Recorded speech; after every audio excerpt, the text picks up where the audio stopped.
As of 3 p.m. UK time today, there are not one but two blockades of the Strait of Hormuz. One courtesy of Iran, whose threats against shipping have effectively closed the Gulf for 6 weeks, and now a US blockade, threatened at the weekend by Donald Trump and now clarified by US Central Command, which has said in a message to all shipping, any vessel entering or departing the blockaded area without authorization is subject to interception, diversion and capture. Now, it says this covers all Iranian ports, but not neutral vessels. In short, anybody doing business with Iran will be subject to US action, but those that don't won't. Now, it appears to be an attempt to neutralise the Iranian charging of tolls to vessels to secure safe passage and to prevent Iran exporting the oil on which it relies economically. Key question is, what will it do to traffic in the Strait of Hormuz? Well, this video shows us traffic in the 24 hours running up to today's deadline. You can see scores of tankers and cargo ships at anchor on either side of the strait. But if I speed this up a bit, you see actually very little movement through the narrowest part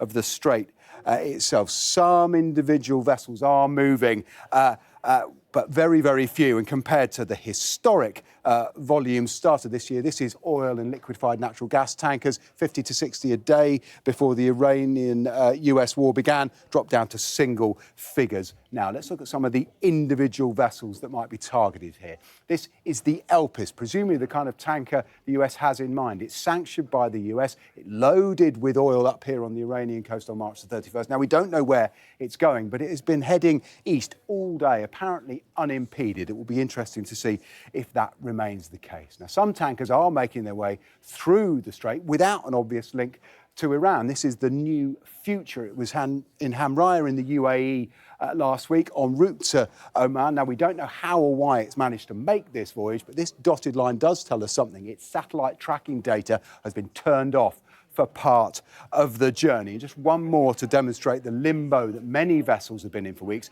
This is the Trimu 3. It's a liquefied petroleum gas tanker. It was making its way to Iran and has then turned round again with a period of its tracking switched off, and it's on its way back to Oman now. What we do know is that this kind of uncertainty is pushing up oil prices. After optimism in markets last week that the ceasefire might stick, we've now seen prices back up above $100 a barrel. And that is where they are likely to stay, with all the economic pain and uncertainty that brings around the world, until there is the genuine prospect of the free passage of shipping instead of escalating threats from the US and Iran.